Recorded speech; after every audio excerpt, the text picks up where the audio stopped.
Hello everyone, today I'm going to be walking you through a complete beginner's guide to the revisited Horrific Visions in patch 11.1.5. Horrific Visions are an optional piece of side content that has been reintroduced to World of Warcraft from patch 8.3, where players can enter an instanced version of Stormwind or Orgrimmar that has been consumed by the Void, and their objective is to clear as much of the vision as possible before they lose their sanity. This can be done either solo or in a group of up to 5, and the vision will scale accordingly. To get started on Horrific Visions, you'll need to be on a max level character and head to the south of Donegal. You should see an Eye of N'Zoth icon on your map showing you where to go. After a short intro questline with Soridormi, you'll have access to Horrific Visions. From there, you can run the instance as many times as you like. Inside Horrific Visions, you can earn corrupted mementos by defeating mobs and completing objectives during a vision. These can be spent to either earn more talent points or to purchase cosmetics from the vendor next to the instance portal. You can also earn black blood residue by defeating bosses in each quarter of the vision of either Stormwind or Orgrimmar, where the visions take place. You'll need these to unlock runes, which we will talk about later in the video. At first, you won't be able to stay in a vision very long, as you will run out of sanity, which is the constantly draining resource that ends the horrific vision when it reaches 0. The more horrific visions you complete, the longer you'll be able to last in each subsequent vision, thanks to the horrific vision exclusive talent tree, where you can unlock perks like increased max sanity, slower draining sanity, damage taken reductions, and more. One of the biggest perks of the talent tree comes at the very start, when you can unlock the Sanity Restoration Orb. This will let you deploy up to 3 safe zones throughout a horrific vision, where you can rapidly regenerate sanity. This can be used in combat as well, so you could keep clearing the instance with the orb active to min-max if you wanted to. Just be careful of any mechanics you might need to move out of in case it pushes you out of the Restoration Orb. I usually use mine around 100 sanity, as it also has a cast time, so I don't want to use it too late and risk hitting 0 sanity before the cast is finished. Having that restoration orb will immediately let you progress much further through horrific visions, which will let you farm more corrupted mementos and black blood residue.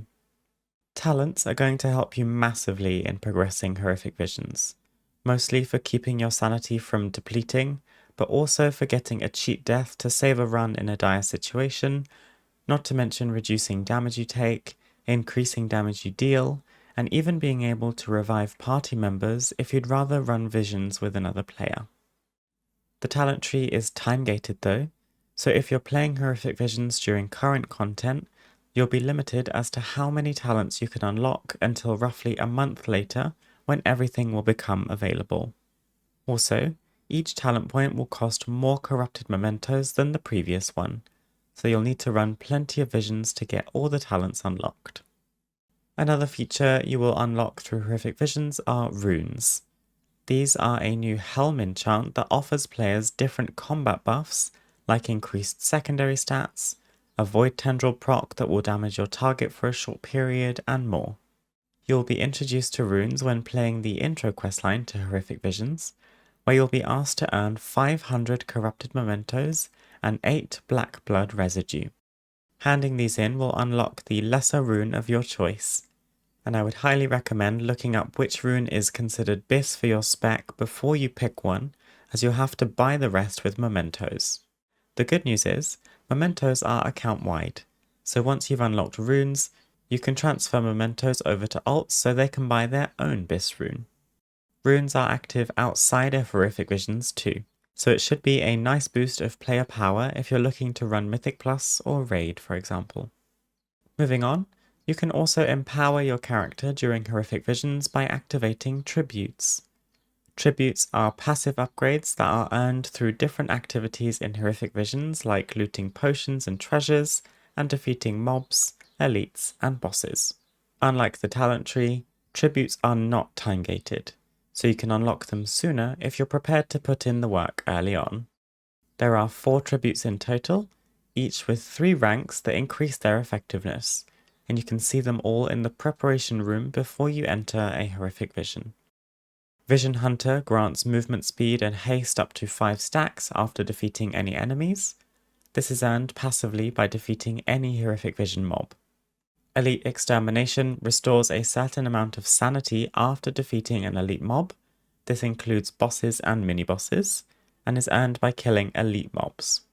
Experimental Destabilization increases your damage done while above 50% sanity, and reduces the damage you take while under 50% sanity.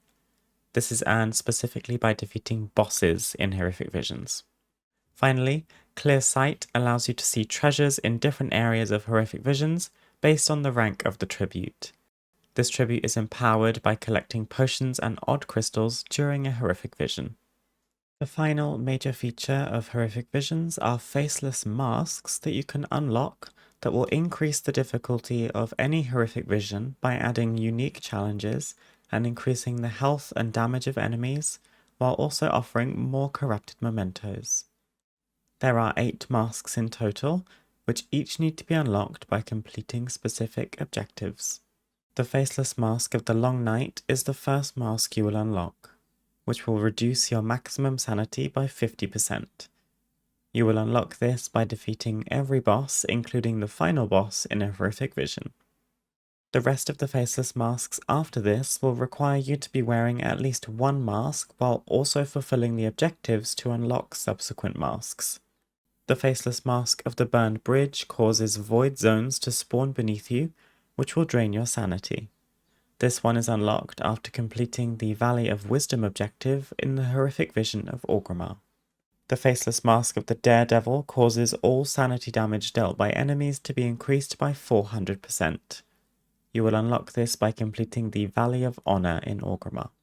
The Faceless Mask of the Pained adds an additional affix to each section of a horrific vision, and will be unlocked by completing the Old Town objective in Stormwind.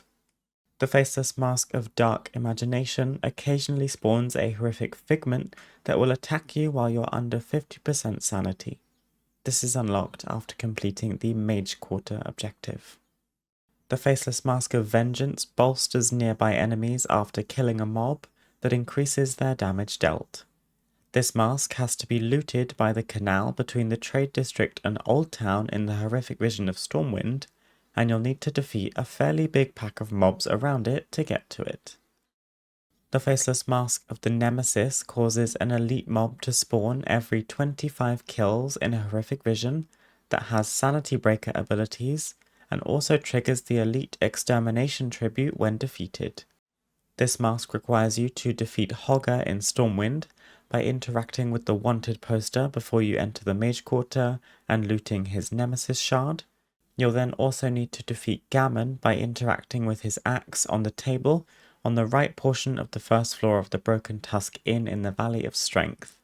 He will also drop a Nemesis shard which you can combine with Hogger's to create the Mask of the Nemesis. Finally, the Faceless Mask of Multitudes spawns increased amounts of enemies throughout a vision. To get this, you need to defeat every single enemy in a horrific vision with one mask active. There are fairly high item level gear rewards as well as cosmetics and achievements for completing horrific visions with each of these masks enabled, but they will make the visions significantly more challenging. And there we have it. That is everything you need to know to get started on horrific visions.